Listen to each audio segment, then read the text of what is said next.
Most people in my family like to say I've always been the forgettable one, the shadow in the corner they never had to worry about. My name's Calla Brenner, and for as long as I can remember, I've been the sister who slipped through life unnoticed. At least, that's the version they like to tell.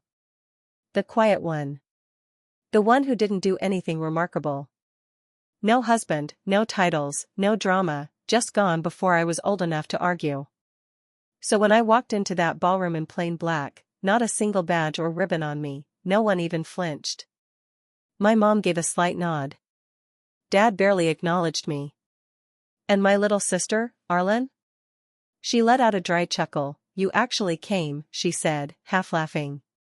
Still pushing papers in some back office?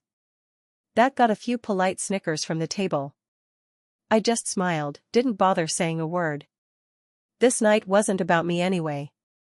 It was Arlen's big military promotion, some officer recognition ceremony the whole family had dressed up for, like they were about to walk a red carpet. She'd moved up in rank, and they were soaking in every bit of her spotlight. Then something happened. Just before the keynote speaker could take the stage, a tall, highly decorated officer stepped into the hall. Everyone quieted down instantly as he scanned the crowd, then froze when his eyes landed on me. He straightened up, walked forward, and right there in front of my whole family and Arlen's unit, he saluted, and not to her. To me, the entire room went still. Arlen didn't say a word. Neither did I. I simply returned the gesture. Some legacies don't need to be shouted, they speak for themselves. Growing up in the Brenner house came with rules. You stuck to the story and never upstaged the star, my little sister Arlen. She was born for center stage. Loud, magnetic, impossible to ignore. She could boss around adults without blinking and still get praised for being a natural leader. My parents soaked it in like sunshine. That one's going far, Dad would say, ruffling her hair, while I stood beside them with a book I'd devoured in a single afternoon. By the time high school hit, Arlen was running the place. Captain of half the teams, president of the senior class, loud about wanting to go into the military. Every time she walked into a room, my parents practically floated off the ground. Meanwhile, I kept my head down, pulled straight A's, and read everything I could on geopolitics and strategy. Not that anyone cared enough to ask me about it over dinner. When I turned 18, I packed my things and left. No tearful goodbye, no packed sandwiches, not even a note in my bag. Just an unspoken agreement between me and my parents, I'd stay out of the way and let the story play out. Arlen ended up at some elite military college on a full ride, of course. She mailed back glossy photos of herself in uniform, grinning with medals on her chest. My mom framed every single one and turned the hallway into a shrine called Honor and Duty. My name wasn't on that wall. What they never knew, what they never cared to find out, was that I'd joined the military too. Quietly. Through a more technical track, lower profile, fewer speeches. I didn't want applause. I wanted purpose. I remember this one time, years ago, I flew back for my dad's birthday. I'd already done a full overseas deployment. Nothing flashy, just intelligence work as part of a joint unit. But I kept my mouth shut. I knew better. Arlen was home too. She'd just made lieutenant. At dinner, I casually mentioned I was working in D.C., and she smirked. What, doing license renewals for the DMV? Everyone laughed. Even Dad chuckled. I smiled, nodded, and let them think whatever helped them sleep at night. That night, I drove back to my apartment in Arlington, unlocked a secure case, and booted up a Pentagon-issued laptop. I spent the next few hours finalizing a classified brief that would hit the desks of the Joint Chiefs before sunrise. But Arlen? She was the one they quoted. The one they bragged about. The one who looked the part, played the part, and wore the crown like it was made for her. And maybe that's what hurt them most. It wasn't even that they admired Arlen so much. It was more that they didn't care enough to wonder who I really was. Not once did my mom ever ask, "So, what is it exactly that you do, Calla?" My dad never looked me in the eye and said, "I'm proud of you." It was just easier for them to stick me in the background and leave me there. But the thing about people in the background? We're usually the ones holding the whole damn structure together. I never meant to vanish from the family narrative, It just got easier to stop explaining myself to people who had no interest in listening, while Arlen marched through her expected checkpoints, basic training, officer school, her first assignment. I took a very different turn. I stepped into military intelligence. Not the high-octane, gun-blazing version you see in movies. Mine was the slow, grinding, mentally exhausting kind, the kind that required fluency in 3 regional dialects, a memory like a steel trap, and the ability to live in moral limbo. My job was designed to be invisible. No medals, no shiny Instagram photos, no speeches at homecoming. What I did required silence, legally, ethically, emotionally, and truth be told, I was good at it.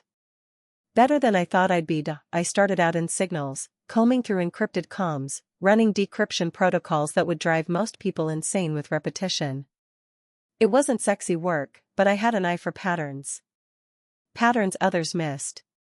And those tiny victories added up. Intercepts that saved convoys. Warnings that kept ambushes from happening. By the time I hit 33, I'd already rotated through 5 international postings and earned 2 commendations that no one outside my clearance level could even acknowledge. Eventually, I landed at a defense think tank tucked deep inside the Department of Security. We dealt in long-term strategic threat modeling and geopolitical forecasting. My job title? Purposefully bland. Civilian strategic advisor. Easier to explain that way. Most days, I worked in secure rooms behind coded doors. Sometimes next to generals. Sometimes across from analysts whose clearance was a tier below mine. Once, I rewrote a supply chain protocol that plugged an $18.4 million annual loss projection. When I told my mom I was in defense analysis, she blinked and asked, "Oh, so like spreadsheets?" I wanted to laugh. Or scream. There were times I thought about setting the record straight. Times I imagined crashing a family dinner, opening the vault, telling them everything, where I'd been, what I'd done, the decisions that would haunt me longer than they'd ever guess. But then I'd look at their faces, my mom's, my dad's, Arlen's, so sure of their make-believe version of who I was. And I'd let it go, not out of pride, but because I'd stopped needing anything from them. It's like when you outgrow a toy that never really worked the way it was supposed to. One day, you just move on. The need dissolves.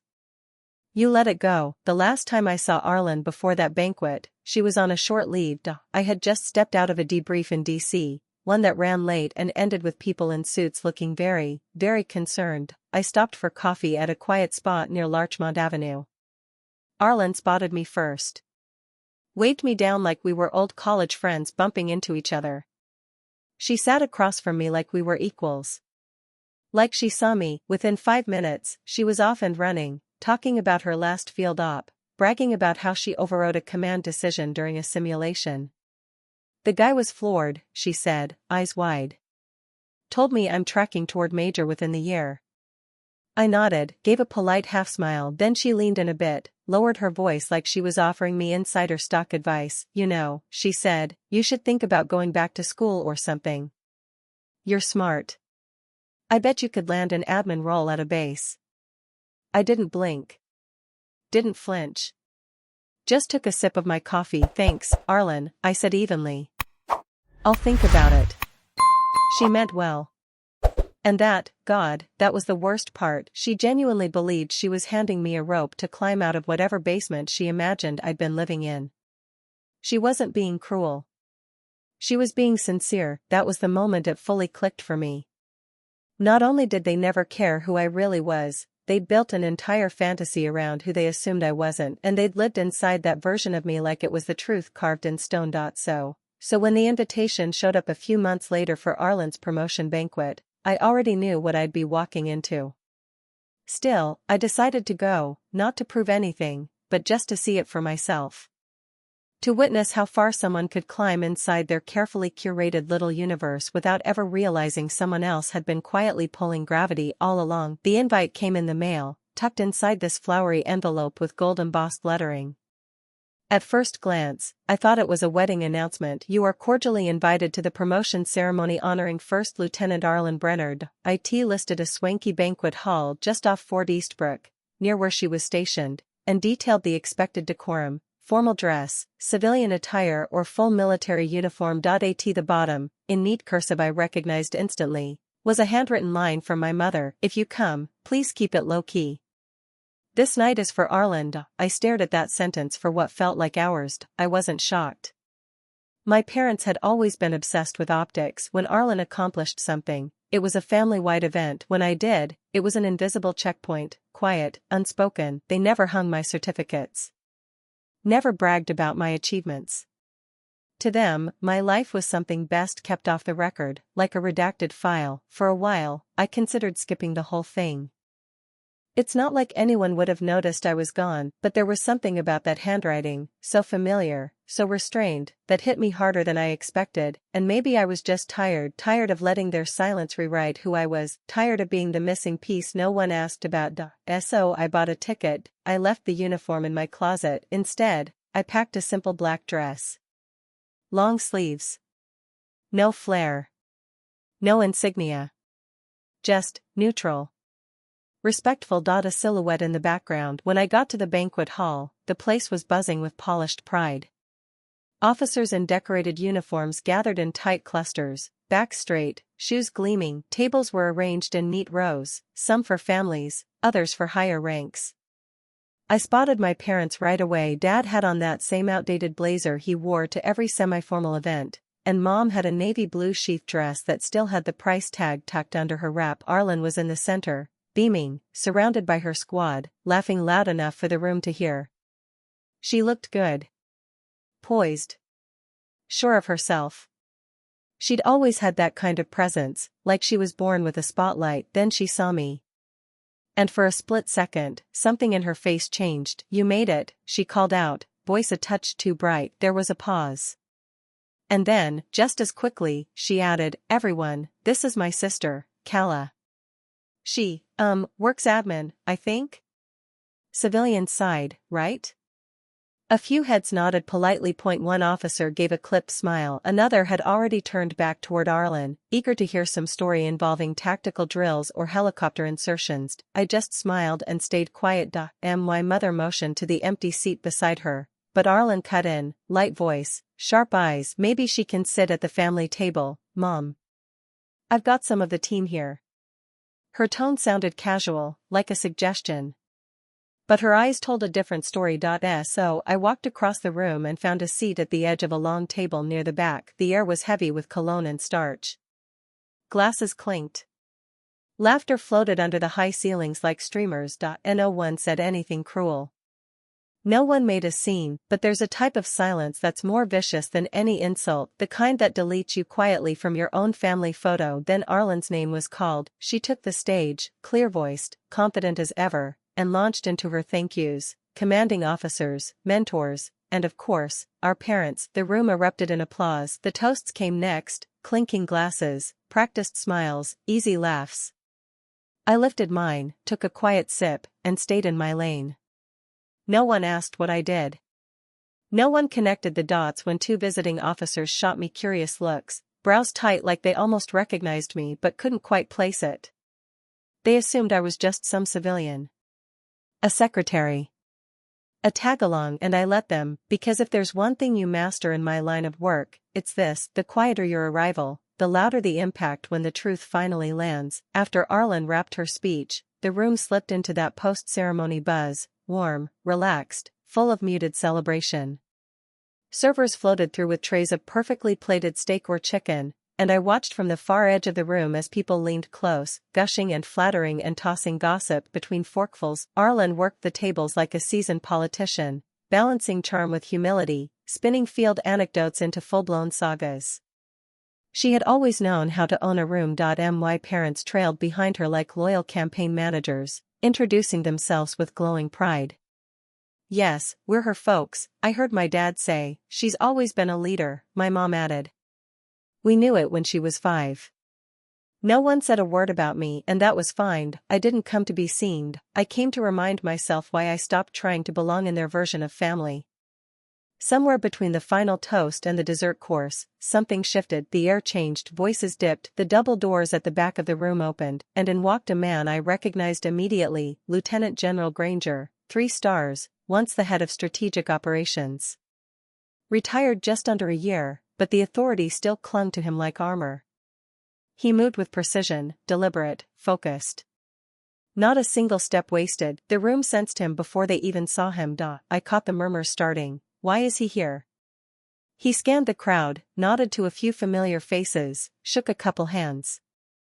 Then he stopped and looked right at me. No doubt. No confusion, his shoulders squared, chin lifted, not with rank, but with recognition, and then, in front of a room full of brass, families, and big egos, he walked directly toward me. Conversations died off mid-sentence, forks hung motionless above plates. Arlen, mid-laugh at her table, turned her head in time to see him stop in front of me. He met my gaze, gave a crisp, deliberate salute. Ma'am, he said, voice level.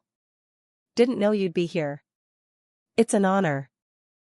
I stood automatically, training reactivated in my spine before my brain even caught up. I returned the salute, steady and sharp. Wasn't sure I would be, sir, I replied. He smiled, warm and sincere. Well, their luck. Somewhere near us, someone whispered, wait, who is she? Another voice followed. Did he say Brenner? Calla Brenner? Then it started, like a ripple across still water.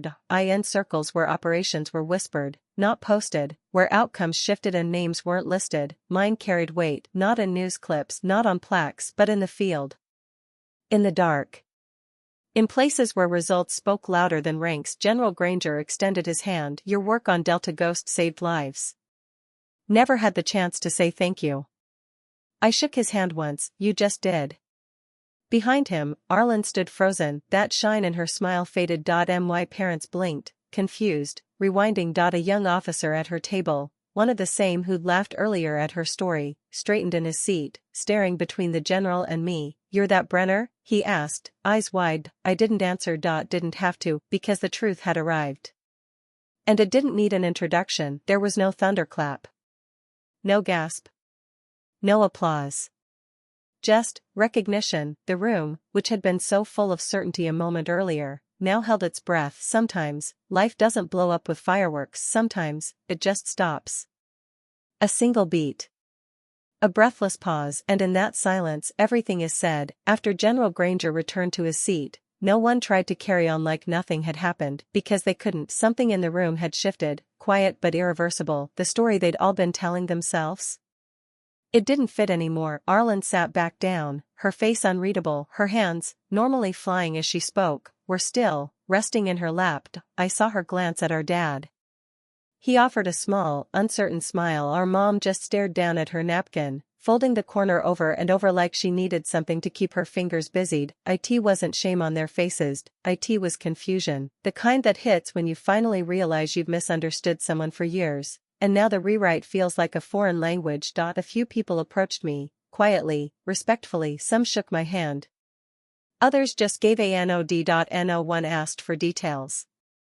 They didn't have to. Granger's salute had said more than any clearance level or resume ever could. Arlen came last. She stopped beside my chair, glass of wine in one hand, her gaze steady on mine. You never said, she whispered. I looked up. You never asked.